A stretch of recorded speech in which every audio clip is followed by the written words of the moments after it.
Andrea Albright on the podcast with us today. Andrea is a passionate entrepreneur who has created several successful businesses.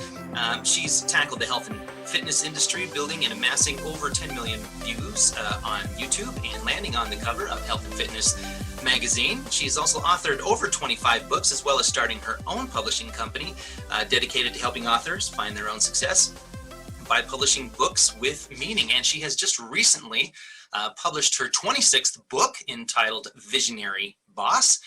Andrea, happy to have you with us. Thank you for joining us today. Thank you so much for having me. I'm thrilled to be here. Let me just start out. Just say, tell me a little bit about your journey and what's happened in your life that's led up to you writing this your 26th book. Yes, thank you. Well, I started writing books in 2006 after I had a nervous breakdown in corporate America. So I became an entrepreneur and started writing books because I wanted to help more people. And every time I would write a book, I would get media and publicity, and more people came to my website. And I realized, wow, this is the best marketing tool out there, because a book is very special in our society. So I kept writing books, and I created a wonderful brand in health and fitness, reaching millions of people around the world. And I became a leader, a global leader, when Women's Health and Fitness magazine put me on the cover. Well, everything was going great, and then I had a horrible divorce. My husband left me for my bridesmaid. And yeah, it was painful emotionally, financially, but most of all, I started to question myself. You know, who was I to pick this person as my husband and this woman as my best friend? And it was actually in the depths of my pain that I discovered that I wanted to serve more. And that was how I started my publishing company, so that I can help other authors to publish their books in 90 days and reach their audience. Okay. So what happened? Have you continued to have your health and fitness business during that whole time, or what? Yep. So thankfully, I've always set everything up on autopilot to create passive income. So I was able to create everything that I've used for health and fitness. I'm now leveraging it to launch this new book, which is my first book on entrepreneurship, because I want to share with others the trials and tribulations and obstacles you face, but also to encourage every entrepreneur out there who is a visionary that those obstacles are actually your greatest opportunities to dig deeper and find your greatest gifts. Okay. So let me ask you, when this really tough time in your life happened, how long did it take for you to bounce back from that? Because that's pretty devastating, what you described for us. So how long did it take? Yes, it was devastating. It was emotionally, mentally, spiritually. I had to go on a quest to discover myself. I actually went and lived with my mom for about a year because I wanted to be around people who I could trust. I didn't even trust myself. And I lived in her bunk bed. She has a spare bunk bed in her guest room that she keeps for my nephews. And it was from the bunk bed that I didn't even want to get out of bed. I was so depressed, but I had to go deeper into what is this about? Why am I being tested on these levels? Why have I lost everything that I thought was secure? And that was when I discovered that I want to serve more. There's still more to give. And it was from that place that I healed my heart, and I've created my new mission, helping entrepreneurs. Great. Fantastic. So tell me, what's the driving factor that has led you to be an entrepreneur? Is this something that you've always wanted to do since you were young, to work for yourself and be, a CEO or a boss? No, I didn't even know the word entrepreneur until after I became my own CEO. Okay. And I look back on that, and as a child, I was always very different. I never had a box that people could put me in. And I've been labeled with a lot of stereotypes. But it turns out that I'm a visionary. I see the future. I see possibilities. And every job I ever had, I would get bored. I would want to move on on to the next thing. And my parents thought that there was something wrong with me, that I had, attention deficit disorder, like all these problems. Sure. But it turns out that I was actually meant to create my own reality. And it was only after I had a nervous breakdown in corporate America that I started my own business. And the minute that I wrote my name next to who is the CEO, that was when everything shifted. I realized, wow, we are making all of this up. I'm going to create my own reality, my own version of success. And now I say I'm unemployable. Instead of unemployed, just unemployable, because Exactly. You're your own boss, correct? That's correct. Awesome. Can you talk just a little bit about when did this nervous breakdown happen in corporate America, and what was the story behind that? Yes, so I went into corporate America, and I've always loved sales. My very first job was selling electronics at Radio Shack.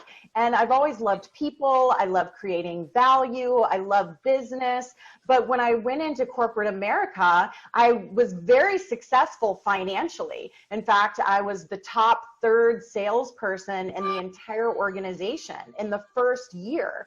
And everybody was giving me all these accolades and saying, oh, you're so successful. But I didn't feel successful. I was in a toxic environment. It was way before the Me Too movement. Sure. And I was being sexually harassed, and I just would complain and I would talk about it, but no one listened to me. And so here I was having all this financial success, but yet my heart didn't have any meaning or purpose. And it was then that one day I crawled under my desk and was in fetal position and asked my heart, I said, is this it? Is this success? And my heart said, no, this isn't it.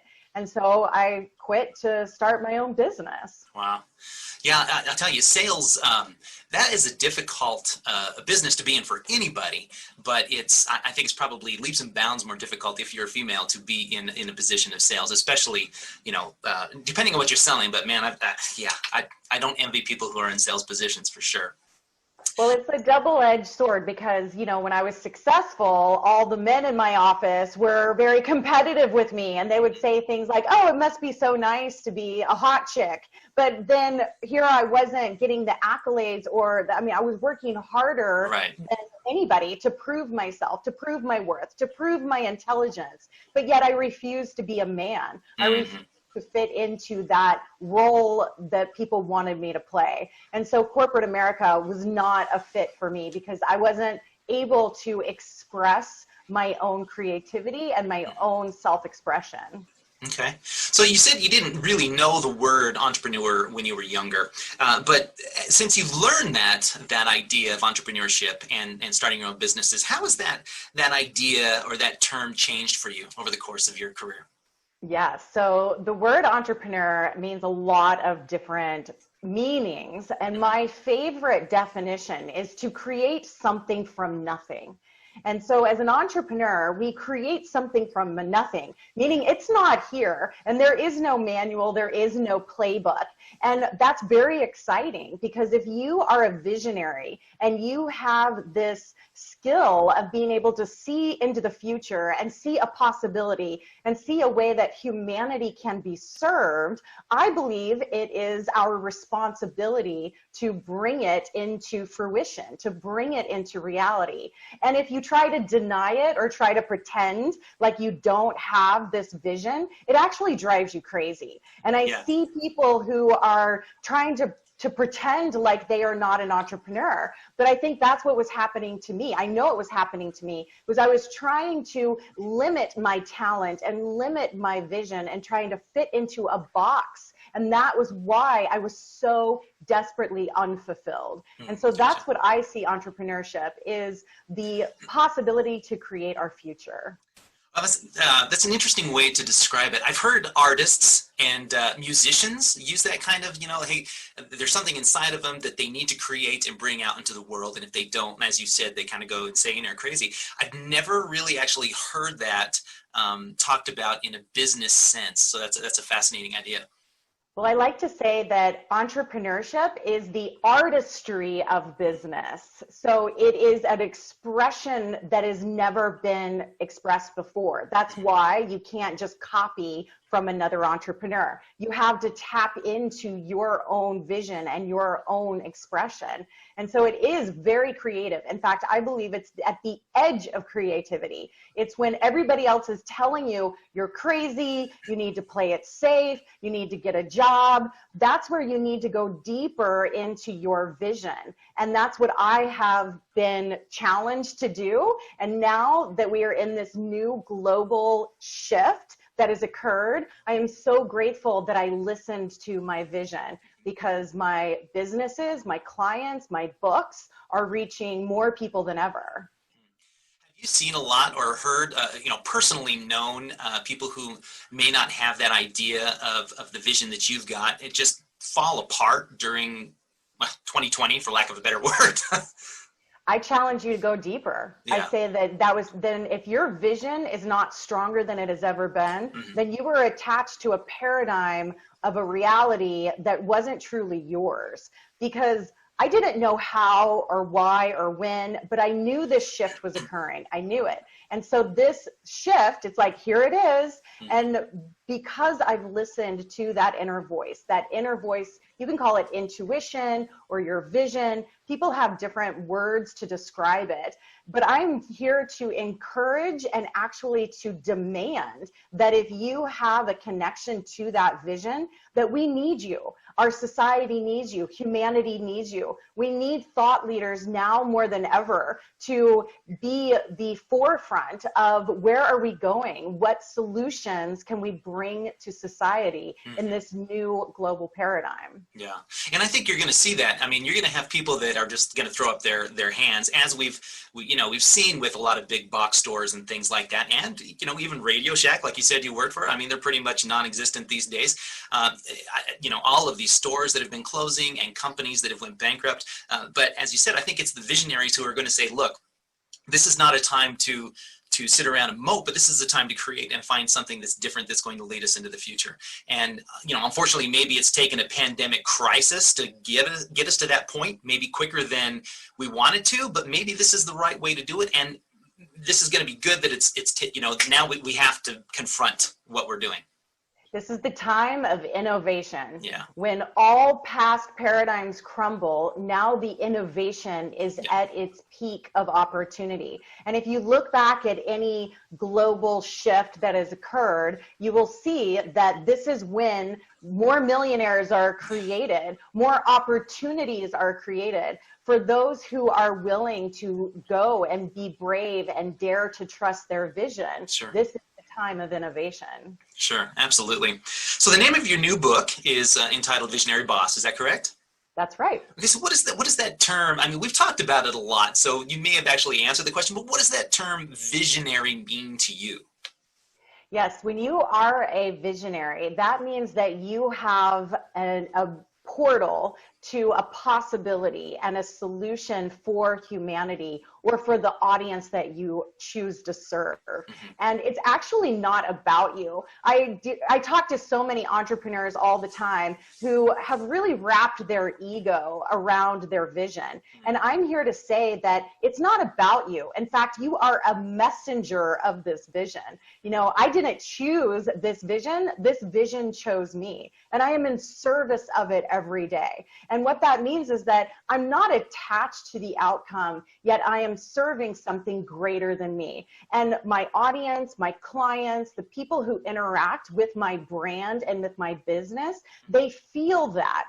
And if you think it's about you, then you're farther from your vision than you've ever been. And so I want to say that if you are a visionary, then it is an opportunity for you to trust that vision on a deeper level and to actually see it as a responsibility to bring that vision into reality in order to serve the people you're meant to serve.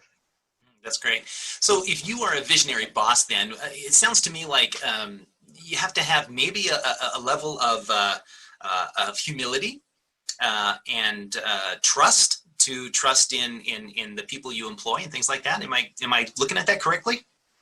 Oh, absolutely. Every day. I say I eat humility for breakfast. I mean, if you aren't constantly humbled by the way that the world is showing up, then you're not pushing your limits of true expression. And I believe that business is the greatest opportunity for self-growth. Because it's easy to say, oh, I'm spiritual or I'm a humanitarian when you're up on a mountaintop. But when you are actually in the day-to-day interaction with your clients, your customers, your team members, your employees, your business partners, your investors, the government, we're talking about interactions that constantly challenge you and test you, and you learn and you grow. And so as an entrepreneur, the idea of growth needs to be your number one fuel, because being humbled is part of the game every day. Yeah. That is true. Unfortunately, there's a lot of people that don't understand that. I think we'd be in a better place if most people understood that humility might be one of the better qualities we could possibly possess. Absolutely. There's nothing better than saying, wow, I don't know that. Or whenever I say I'm wrong and I admit my defeat, or it's not even a defeat, it's I'm wrong. Thank you for bringing this to my attention. I want to grow. I want to learn. I want to evolve. Because now you're in that direct mirror reflection. You can't hide from your business. And that's why I love business as a spiritual teacher and a self-growth opportunity. Yeah. And absolutely, and strangely enough, if you admit that as the boss, you empower the people working underneath you to be better employees. And I don't see a lot of CEOs or owners of companies realizing that. But boy, humility, I think, produces growth. And that is part of this global shift that is occurring. So the outdated paradigm of leadership, of saying, do what I say and don't question me and follow me without, and just being this like dictator, that's no longer working. There's been many evolutions that have occurred. Social media is a huge one, because now people have a voice. Everybody can share their ideas and their thoughts and their expressions about your brand, about your business. And so you have to truly be in tune with how are you serving others. It is not about you. It's about your service to other people. Right. So this humility as a boss is actually the greatest sign of strength. Because you're not going to be forcing people who secretly sabotage you behind your back. You are actually inspiring their greatness. And every human wants to believe that they make a difference and that they matter. And these are the brands and the businesses that you are going to see prevail during this time, are those who inspire their customers, their clients, their market, and also the members who are on their team. And so I say everybody is part of my team. And I happen to be the visionary, and I will always be the visionary, because I need to direct our ship where we're going. Right. All of these companies that are going out of business, it's because they've lost their visionary. The visionary has become part of the management or part of the investor, or raising capital for the sake of capital gains. But to be a true visionary means that you are beyond what's here and now. You are always looking into the future and serving at the highest level. Yeah, that's great. That's great. Those are good words. So again, your new book is called Visionary Boss. What are some of the key points that you hope people get out of your book if they read it? Well, Visionary Boss, we've already talked about. You need to be the visionary. You need to trust your vision above all other voices or data or stats or even global economic shifts. I don't listen or guide my business according to the media or according to any other conversation. I listen to that inner vision. I also say it's the next edge entrepreneur. That's the edge that we need to find, because a lot of people talk about the cutting edge. Wow, the cutting edge. But I don't know about you. Every edge I've ever come to the end of, there's always more, right? There's always something. And so I say, I dare you to ask what's next. what's the next edge? And as the entrepreneur, continue to reach your vision forward. Always trust that your vision will carry you forward. And I say, may you never reach your final edge. That's great. That's fantastic. So how have you continued to find your best self after all of your hardships and struggles? Wow. How much time do we have? And all the time you need. Yes. Well, my first 20-something books are based on health and fitness, and that is truly the ground from which I grow as an entrepreneur. And I've been an entrepreneur for over 16 years now, and I've seen tens of thousands of entrepreneurs fail. They were smart, they were brilliant, they had a heart of gold, but why did they burn out? Why did they quit? Or why has this global pandemic taken out so many of them? I believe it's because they are not grounded in their sense of self and their relationship with their self. And so I have a very deep personal relationship with who I am at my core soul. I start every morning with meditation, yoga. I have a personal practice that I wake up to really go into who am I? What's the best version of myself? What do I need to learn and where do I need to grow? It is only after I tap into that I then come on your show or reach my audience. And so I believe that if more entrepreneurs really grounded themselves in their truth and who they are at their core, then they would not be so swayed by the fear paradigms or all the chaos that society wants to try to get our attention from. And so I really think that I want more entrepreneurs to have that self-care and that self-love ritual. That's fantastic. So where can people find your new book, or any of your books for that matter? Yes, so if you go to my website, andreaalbright.com, I have a free gift. I teach you how you can do a $100,000 book launch with my implementation strategy and checklist. So that is for free at andreaalbright.com. And you'll also find my new book there. Awesome. And we'll make sure we have all that information in the show notes here on the podcast, so people can just click on that and go straight to your website. Well, I'll tell you what, we're about ready to wrap up, but I always like to ask my guests just a couple of very menial questions. Are you up for them? They're simple. They're not gotchas or anything like that. I'm up for anything. Awesome. And okay. everything. So here's the first question. What is, or who is, your favorite superhero? It doesn't have to be a comic book superhero. So just whatever your favorite superhero is. Wow. Okay. So my favorite superhero is Doctor Strange. Okay. And why is that? He has the metaphysical powers, and he has done a lot of the deep work around what we're talking about in this interview today. That when he reached his edge and he thought he had lost everything, that was when he tapped into his greatest source of strength inside of himself. That's good. That's great. I love how you tied that into our conversation. That's amazing. Okay, so the next question is, who is your favorite musician or band at this point in time? What's on your Spotify playlist?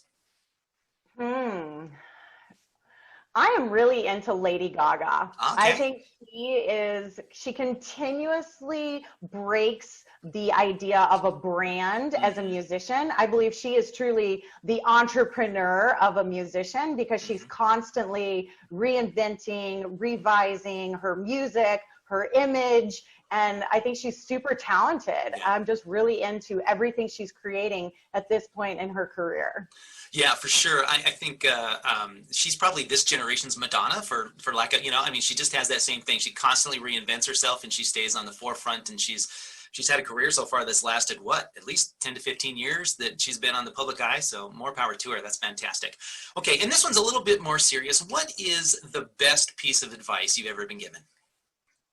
The best piece of advice I've ever been given. Wow.